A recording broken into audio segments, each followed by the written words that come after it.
राधे राधे भक्तजनों। माघ मास की आज पहला बृहस्पतिवार है। इस बृहस्पतिवार की कथा जरूर सुने। इस कथा को सुनने से आपका सारा मनोकामना पूरा होगा भक्तजनों।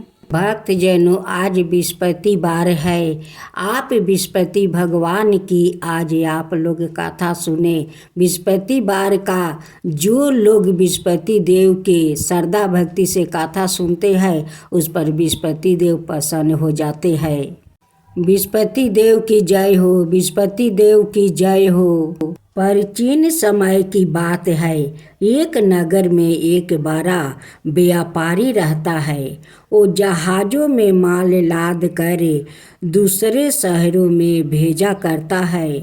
वो जिस प्रकार अधिक धन कमाता है उसी प्रकार जी खोलकर दान भी करता है, परंतु उसकी पत्नी अत्यंत कंजूस है। वो किसी को एक डमरी भी नहीं देने देती है। एक बार सेठ जब दूसरे देश में व्यापार करने गया तो पीछे से बृहस्पति देव ने साधु भेष में उसकी पत्नी से भिक्षा मांगने आई।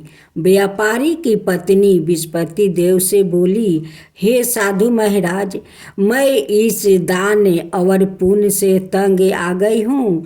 आप कोई उपाय बताइए जिससे मेरा सारा धन नष्ट हो जाए और मैं आराम से रह सकूँ। मैं यह धन लुटाता हुआ नहीं देख सकती। बृहस्पति देव ने कहा, हे देवी, तुम बड़ी विचित्रा हो। संतान और धन से कोई दुखी होता है। अगर अधिक धन है तो इसे शुभ कामों में लगाया करो। कुंवारी कन्याओं का विवाह करवाओ, विद्यालय और बाग बगीचा का निर्माण करवाओ। ऐसे पुण्य कार्य करने से तुम्हारा लोक परलोक सार्थक हो सकता है। परंतु साधु की इन बातों से व्यापारी की पत्नी को खुशी नहीं हुई। उसने कहा, मुझे ऐसा धन की आवश्यकता नहीं है जिसे मैं दान दूं। तब बृहस्पति देव बोले, यदि तुम्हारी ऐसी इच्छा है तो तुम एक उपाय करना। 7 बृहस्पतिवार घर को गोबर से लिपना, अपने केश को पीली मिट्टी से धोना, केशों को धोते समय स्नान करना, व्यापारी से हजामत बनाने को कहना, भोजन में मांस मदिरा खाना, कपड़े अपने घर धोना। ऐसे करने से तुम्हारा सारा धन नष्ट हो जाएगा। इतना कहकर बृहस्पति देव अंतर्ध्यान हो गए। व्यापारी की पत्नी ने बृहस्पति देव के कहे अनुसार 7 बृहस्पतिवार वैसे ही करने का निश्चय किया। केवल 3 बृहस्पतिवार बीते थे कि उसी समस्त धन संपत्ति नष्ट हो गई और वो परलोक सिधार गई। जब व्यापारी वापस आया तो उसने देखा कि उसका सब कुछ नष्ट हो चुका है। उस व्यापारी ने अपनी पुत्री को संताना दी और दूसरे नगर में जाकर बस गया। वहाँ वो जंगल से लकड़ी काट कर लाता और शहर में बेचता। इस तरह वो अपना जीवन बिताने लगे। एक दिन उसकी पुत्री ने दही खाने की इच्छा प्रकट की, लेकिन व्यापारी के पास दही खरीदने के पैसा नहीं थे। वो अपनी पुत्री को आश्वासन देकर जंगल में लकड़ी काटने चला गया। वहाँ एक वृक्ष के नीचे बैठे अपनी पूर्व दशा पर विचार कर रोने लगा। उस समय बृहस्पतिवार था। तभी वहाँ बृहस्पति देव साधु के रूप में सेठ के पास आए और बोले, हे मनुष्य, तू इस जंगल में किस चिंता में बैठा है? तब व्यापारी बोला, हे महाराज, आप सब कुछ जानते हैं। इतना कहकर व्यापारी अपनी कहानी सुनाकर रो पड़ा। बृहस्पति देव बोले, देखो बेटा, तुम्हारी पत्नी ने बृहस्पति देव का अपमान किया है, इसी कारण तुम्हारा यह हाल हुआ है। लेकिन अब तुम किसी प्रकार की चिंता मत करो।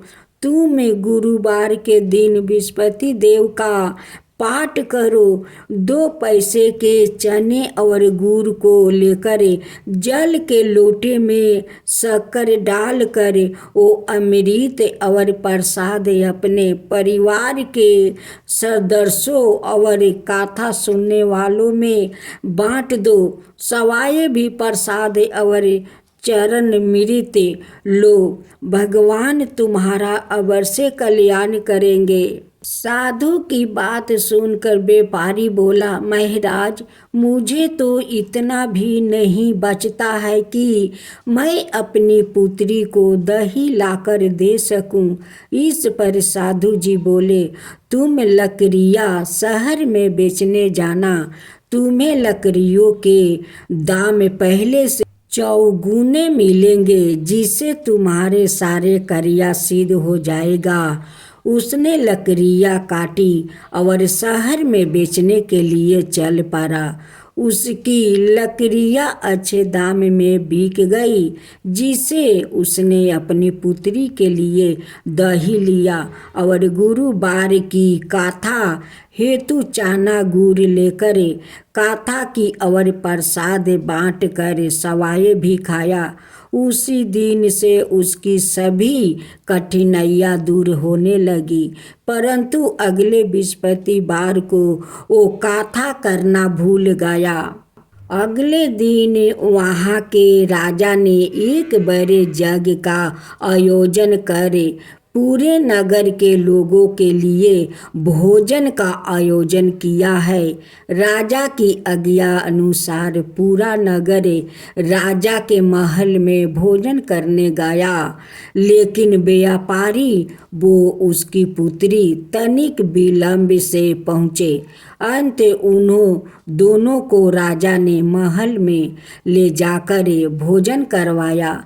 जब वो दोनों लौट कर आए, तभी रानी ने देखा कि उसकी खूंटी पर टांगा हार गायब है। रानी को व्यापारी और उसकी पुत्री पर संदेह हुआ कि उसका हार उन दोनों ने ही चुराया है।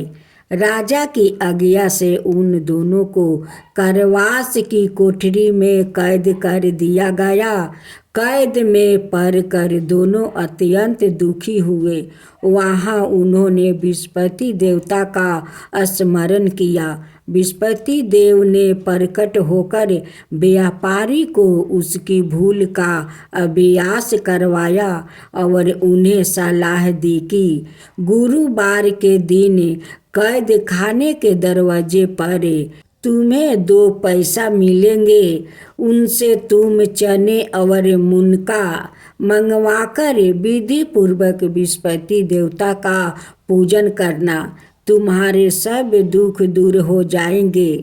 बृहस्पतिवार को कैद खाने के दरवाजे पर उन्हें 2 पैसे मिले। बाहर सड़क पर एक स्त्री जा रही थी। व्यापारी ने उसे बुलाकर गुड़ और चने लाने को कहा। इस पर वो स्त्री बोली, मैं अपनी बहू के लिए गहने लेने जा रही हूँ, मेरे पास समय नहीं है। इतना कहकर वो चली गई। थोड़ी देर बाद वहाँ से एक और स्त्री निकली। व्यापारी ने उसे बुलाकर कहा कि हे बहन, मुझे बृहस्पतिवार की कथा करानी है, तुम मुझे 2 पैसे का गुड़ चना ला दो। बृहस्पति देव का नाम सुनकर वो स्त्री बोली, भाई मैं तुम्हें अभी गुड़ चाना लाकर देती हूँ। मेरा एकलौता पुत्र मर गया है। मैं उनके लिए कफन लेने जा रही थी, लेकिन मैं पहले तुम्हारा काम करूँगी, उसके बाद अपने पुत्र के लिए कफन लाऊंगी। वो स्त्री बाजार से व्यापारी के लिए गुड़ चाना ले आई और सवाए भी बृहस्पति देव की कथा सुनी। कथा के समाप्त होने पर वो स्त्री कफन लेकर अपने घर गई। घर पर लोग उसके पुत्र की लाश को राम नाम सत्य है कहते हुए शमशान ले जाने की तैयारी कर रहे थे। स्त्री बोली, मुझे अपने बेटे का मुख देख लेने दो। अपने पुत्र का मुख देखकर उस स्त्री ने उसके मुंह में प्रसाद और चरना मृत डाल दिया। प्रसाद और चरना मृत के प्रभाव से वो पुनर्जीवित हो गया। पहली स्त्री जिसने बृहस्पति देव का निरादर किया था, वो जब अपने पुत्र के विवाह हेतु पुत्र वधू के लिए गहने लेकर लौटी और जैसे ही उसका पुत्र घोड़ी पर बैठकर निकला, वैसे ही घोड़ी ने ऐसी उछाल मारी कि वो घोड़ी से गिरकर मर गया। यह देख स्त्री रो रो कर बृहस्पति देव से क्षमा याचना करने लगी। उस स्त्री की मिनती से बृहस्पति देव साधु भेष में वहाँ पहुंचकर कहने लगे, देवी तुम्हें अधिक विलाप करने की आवश्यकता नहीं है। यह बृहस्पति देव का अनादर करने का कारण हुआ है। तुम वापस जाकर मेरे भक्त से क्षमा मांगकर कथा सुनो, तब ही तुम्हारी मनोकामना पूरी होगी। जेल में जाकर उस स्त्री ने व्यापारी से माफ़ी मांगी और कथा सुनी। कथा के उपरांत वो प्रसाद और चना मृत लेकर अपने घर वापस गई। घर आकर उसने चना मृत अपने मृत्यु पुत्र के मुख में डाली। चनर मृत के प्रभाव से उसका पुत्र भी जीवित हो उठा। उसी रात बृहस्पति देव राजा के सपने में आया और बोले, हे राजन, तुम जिस व्यापारी और उसके पुत्री को जेल में कैद कर रखा है वो बिल्कुल निर्दोष है। तुम्हारी रानी का हार वही खूंटी पर टांगा है। दिन निकला तो राजा रानी ने हार खूंटी पर लटका हुआ देखकर राजा ने उस व्यापारी और उसकी पुत्री को रिहा कर दिया और उन्हें आधे राज्य देकर उसकी पुत्री का विवाह ऊंचे कुल में करवाकर दहेज में हीरे जवाहरात दिया। ओम जय बृहस्पति देवा, जय बृहस्पति देवा, छिन छिन भोग लगाऊं केदली फल मेवा। ओम जय बृहस्पति देवा, जय बृहस्पति देवा। तुम पुराण परिमत माँ तुम अंतर्यामी, जगत पिता जगदीश्वर तुम ही सबके स्वामी। ओम जय बृहस्पति देवा, जय बृहस्पति देवा।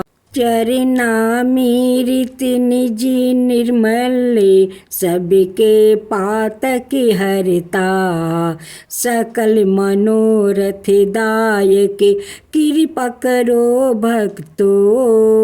ओम जय बृहस्पति देवा, जय बृहस्पति देवा। तन मन धन अर्पण कर जो जन शरण पारे। प्रभु प्रकट तब हो करे आकर दुआरे खरे। ओम जय विस्पति देवा, जय विस्पति देवा। दीन दयाल दया